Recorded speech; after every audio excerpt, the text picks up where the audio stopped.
Acá tenemos dos imágenes de referencia de las dos culturas que vamos a ver hoy en el Horizonte Medio. Ambas se desarrollan en un gran territorio. Por eso John Rowe las clasifica dentro del Horizonte Medio. Muy bien, continuamos entonces. Vamos a colocar la fecha. Hoy es miércoles 27 de mayo del año 2020. Muy bien, acá tenemos la fecha. El tema de hoy es Horizonte Medio.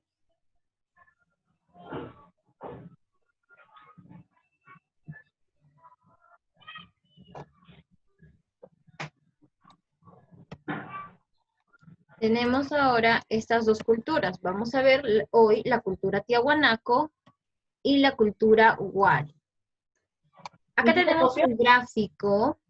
Entonces, tenemos aquí la cultura tiahuanaco, que pertenece al Horizonte Medio, que estamos estudiando el día de hoy. Esta cultura fue descubierta por un investigador que se llama Pedro Cieza de León. La ubicación geográfica de esta cultura, pues se encuentra cerca al lago Titicaca. Actualmente, pues, la mitad del lago pertenece al territorio del país de Bolivia y la otra mitad pertenece al territorio peruano. Entonces, tiene esta cultura influencias de culturas antiguas, ¿no? Antes de la cultura tiahuanaco, recordamos las culturas que hemos visto en las clases anteriores, pues la cultura tiahuanaco tiene influencias de estas culturas. ¿Qué más? Pues se desarrolló hasta el sur del Perú, incluso abarcó estos departamentos que en la actualidad conocemos, como son el departamento de Tacna, de Moquegua, de Arequipa, incluso hasta Ayacucho, la Sierra del Perú. ¿Qué más? Pues más o menos se determinó que Tiahuanaco se desarrolló por los años 400 a.C. a 1000 después de Cristo.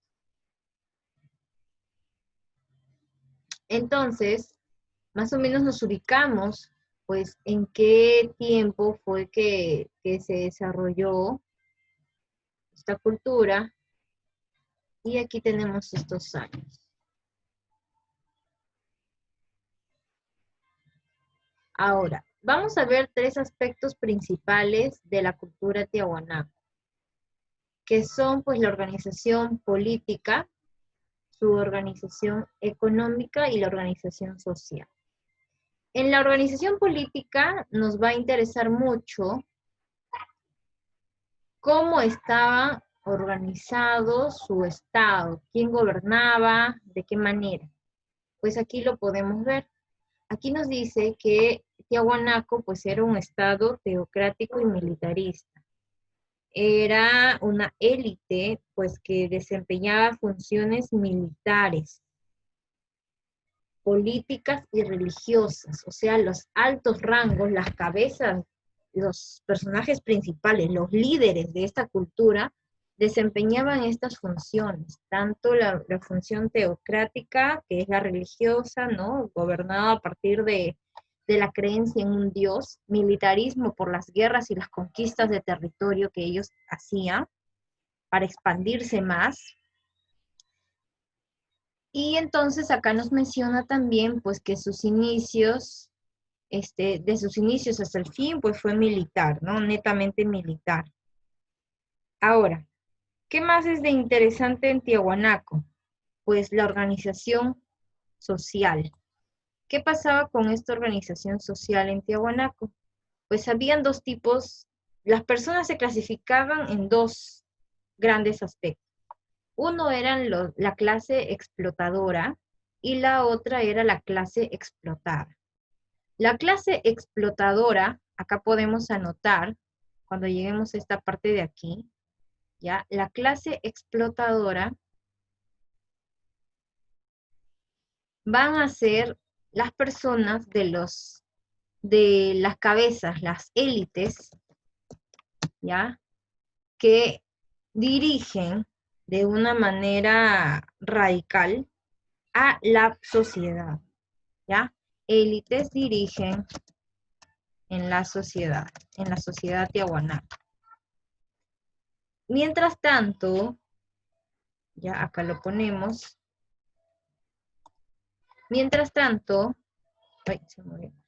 En la clase explotada vamos a encontrar a la población que realizan las actividades principales de esta cultura. Aquí lo vamos a poner, la población que realiza actividades principales.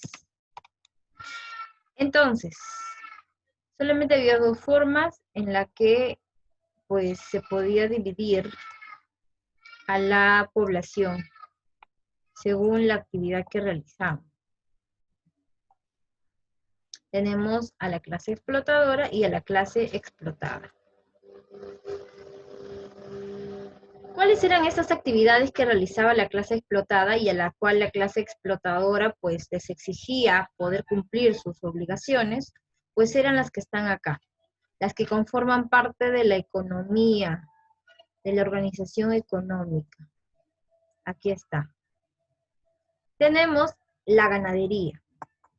¿Ya? Dentro de la ganadería, pues ellos, como las culturas anteriores, también se dedicaban a lo que era la crianza de animales altoandinos, porque recordemos que Tiahuanaco se encuentra en una zona alta del Perú, como algunos camélidos. Luego la agricultura. En la agricultura, pues encontramos también la siembra, la cosecha, el cultivo de algunos frutos, ¿no? Como son los frutos altoandinos, como algunos ichus, o también la siembra de algunos cereales principales para su alimentación. El comercio. Recordemos que en la sociedad antigua, pues en esta época existía lo que es el intercambio, pues estos tiahuanacos empezaron con el intercambio. Ellos son los que comercializaban con las zonas más aledañas, entre ellas los pequeños pueblos, porque recuerda que Tiahuanaco era un gran, extenso territorio, se desarrolló, pues comercializaban con los pueblos ahí aledaños, entonces, para que puedan obtener otras, ¿no? Otras cosas que les sirvan para su alimentación. Porque acá en Tiahuanaco pues no había mar, así que el pescado pues lo obtenían de los ríos, pero también pues de repente necesitaban algunos elementos provenientes de la costa, entonces comercializaban de esa manera. En el ámbito de las artesanías, pues los tiahuanacos también desarrollaron una característica muy particular en sus artesanías, porque se dedicaron a la arquitectura, a la metalurgia y al arte lítico. Ellos volvieron a sus orígenes. Recuerden que en la etapa precerámica, lo lítico era lo más importante. El lítico, recordemos que es la piedra. Entonces, estos tiahuanacos, ¿ya? Los tiahuanacos, pues, se enfocaron mucho en lo que es lo siguiente. Acá lo voy a anotar y ojo que lo anotan, ¿ya? Entre paréntesis, ¿ya? En la arquitectura, en la metalurgia y en el arte lítico.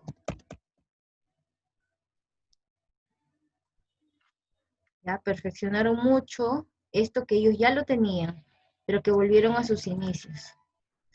Entonces, dentro de la pesquería, pues en el lago Titicaca era su principal fuente de alimentación pesquera, porque consumían los peces de ese lago, ¿no? Los animales que podían ser comestibles que se encontraban dentro de ese lago. Ahora, aquí dentro de la arquitectura es un punto muy importante porque a partir de esto van a hacer la tarea. La arquitectura, pues ellos tienen 4 edificios importantes en Tiahuanaco. Uno es el Acapana, el otro el Calasasaya, el otro es un templo semisubterráneo que es muy parecido al que estamos viendo en esta imagen de acá, de la organización social, que es semisubterráneo, porque poseía unos sótanos, y el Pumapunku. Hay una imagen muy característica de lo que es Tiahuanaco, que se representa por ello, que son las chulpas y también la portada del sol. La portada del sol es la imagen que hemos visto al inicio de la clase. En un momento lo voy a retroceder para que puedan observar. Aquí está. Esta portada que es de piedras, mira, grandes piedras colocadas ahí, es la portada del sol, que es parte de su arte lítico, porque el trabajo en piedra para ellos era muy importante. Y también las chulpas, que en un momento les voy a enseñar cómo eran las chulpas. En estas chulpas, pues ellos podían, ¿no? Embalsamar y sus muertos y los colocaban ahí, sus momias. En la metalurgia, pues también ellos trabajaban con metales. Y estos metales era el cobre, el estaño, también el bronce, el arsénico, y lo extraían pues de lugares cercanos a donde se desarrolló. Porque Tiahuanaco se extendió incluso hasta el norte de Chile y también parte de Argentina. Y el arte lítico, pues como ya les mencioné, algo principal y característico es la portada del sol. ¿Ya? La portada del sol, las chulpas. Acá tenemos el mapa, que ahorita vamos a verlo a continuación. Aquí está. Todo esto que está de rosado, podemos ver que es hasta dónde se desarrolló Tiahuanaco. Llegó incluso hasta Chile y parte de Argentina. ¿Ya? Argentina está al lado de Chile, más o menos por esta zona actualmente. Por acá está, esto es Bolivia. ¿Ya? Entonces, toda esta zona se desarrolló la cultura tiahuanaco. Es una gran cultura. Muy bien, chicos. Terminamos para poder avanzar con la cultura siguiente. ¿Me escuchan? Ya, hemos acabado de explicar la cultura tiahuanaco, ahora tenemos a la cultura wari. Ya en la cultura wari vamos a ver pues tres aspectos principales. Uno, la ubicación, dónde se desarrolló. El otro, la arquitectura, y luego la cerámica. Ya lo copiamos.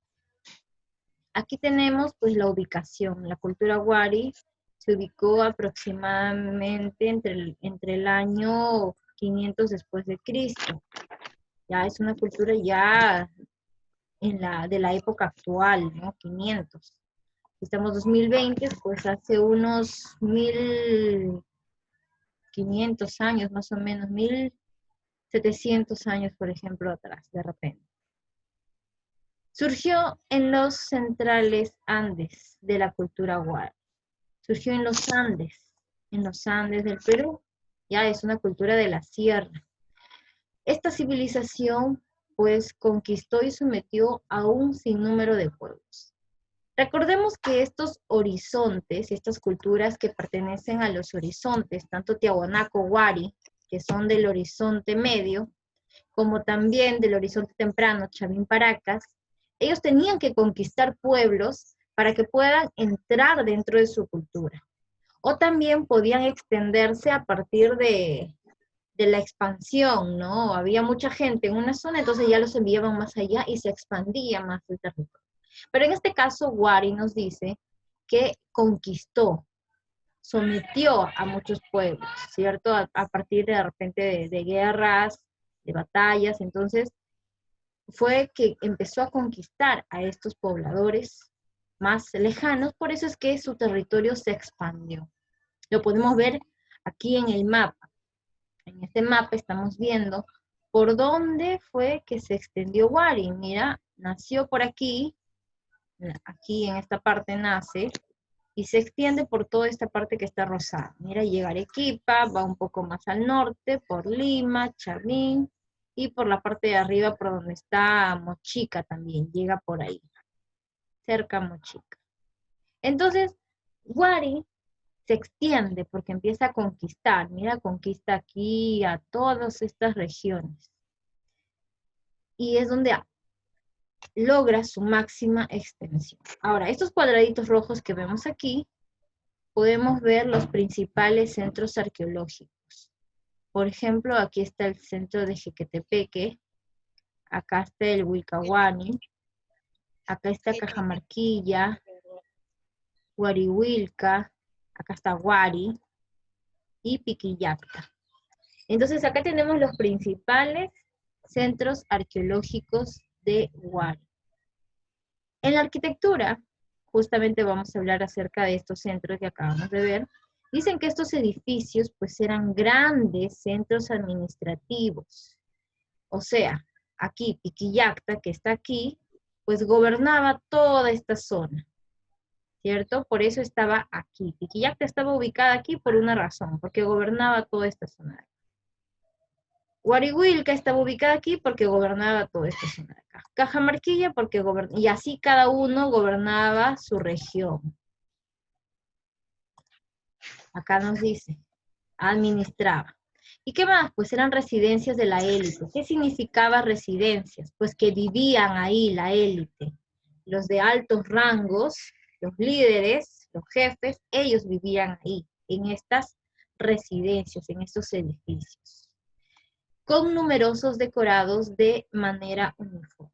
Había muchos decorados. Ahora, Huari se va a caracterizar por algo, porque sus decoraciones, tanto aquí podemos ver una cerámica Huari, acá también vemos otras, van a ser de manera uniforme. No va a ser con muchos diseños, sino que si hacen un diseño, lo van a mantener en toda la estructura de este diseño.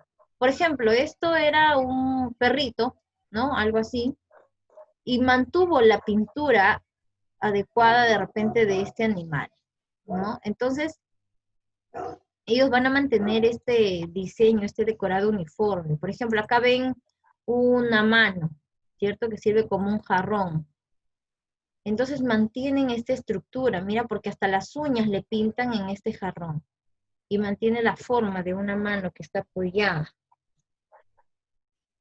Entonces, ellos van a ser muy buenos en este aspecto.